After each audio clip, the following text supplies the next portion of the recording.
Ежегодное мероприятие, носившее название «Кавказские игры», теперь именуют «Фестиваль культуры и спорта народов Юга России». Это и неудивительно. География участников с каждым годом расширяется. Старт торжественной церемонии ознаменует факел фестиваля.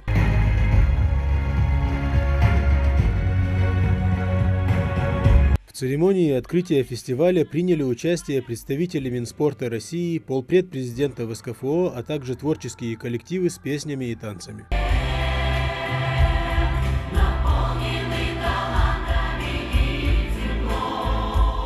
Рада всех видеть.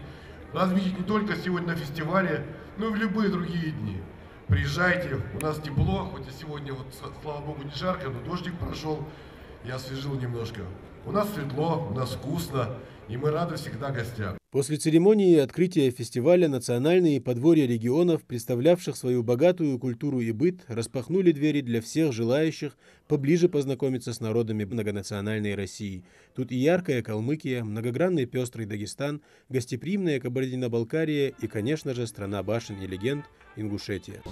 В рамках национального подворья на фестиваль культуры и спорта народов Юга России Министерство Республики Ингушетия привезла несколько своих коллективов. Это музей изобразительных искусств, который у нас представлен в виде Аюпа Цуроева, который демонстрирует разные изделия резьбы по дереву. Также Адам Галаев, который блестяще вчера провел мастер-класс, и очень много народа здесь собрал, им все это понравилось. Кузнец наш прославленный, мастер резьбы по металлу. Также у нас тут присутствует именно коллектив музея ИЗО, который представил одни из своих лучших изобразительных работ, которые привез сюда. Также у нас есть ремесленники из Малгобекского района, которых вы можете наблюдать вон на том стенде, где у нас представлено ковроделие, это наше национальное искусство, ковроткачество «Истинг». Также у нас представлена национальная кухня, которая нам помогает Миннац. Национальные войлочные ковры, картины из рыбьей кожи, музейные экспонаты. Здесь переплетается многовековая история с современными взглядами на искусство. Ну и, разумеется, вишенкой на торте всего этого многообразия всегда являются ингушские родовые башни. Мы же знаем, что как наши старшие жили, как строили, как... Вот решил вспомнить все это, чтобы не забыли наши младшие поколения. На территории Ставропольского края проживает 1424 представителя Ингушетии. За пределами республики каждый лицо своего народа.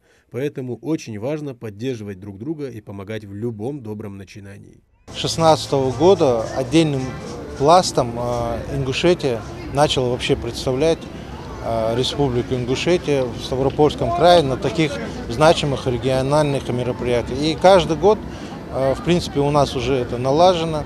Активный состав, молодежный состав хорошо работает. И на высшем уровне проводим это мероприятие.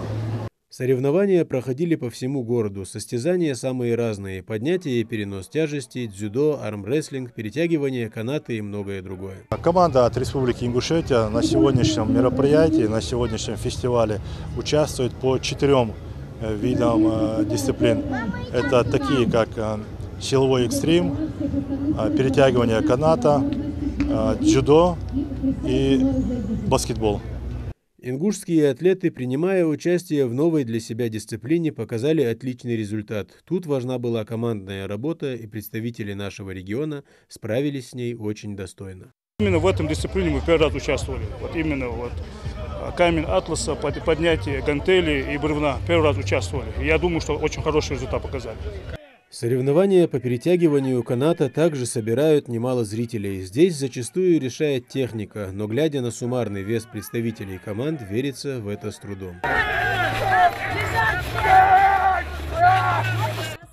Еще одно состязание, где ингушские спортсмены показали себя во всей красе – соревнования силачей. В этой эстафете принимают участие сразу 3 богатыря от одного региона. Взять в руки 50-килограммовый мешок, пробежать с ним несколько десятков метров и положить в тележку. Проделать это 3 раза и передать эстафету следующему участнику, который с 2 баллонами по 72 килограмма должен эту тележку оббежать и поставить баллоны туда же, где их взял. Следующий участник бежит к тележке, огибает с ней баллоны и выгружает ее. Среди 12 команд ингушские атлеты забрали второе место, уступив лишь 2 секунды. Доли секунды не хватило, чтобы первым стать.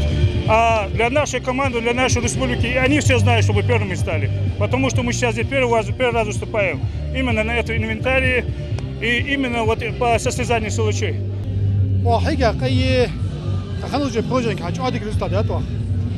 Доли секунды мают же первый, второй, ночь тянет спора, алхамдулилlah, первый день сахет внутри.